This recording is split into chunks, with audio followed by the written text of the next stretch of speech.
How to create a YouTube account on iPhone. Want to subscribe, like and comment on YouTube? First, you need an account. Let's create one on your iPhone. Install the YouTube app from the App Store and open it once it's ready. Tap on the profile icon in the bottom right corner and tap Sign In and choose Add Account right here.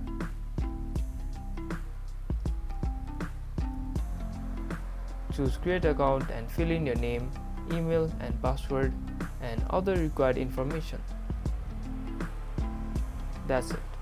Now you have your own YouTube account ready to use.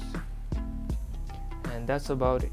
If you guys enjoyed this video or if this video managed to help you, don't forget to smash that like button and subscribe for more videos like this.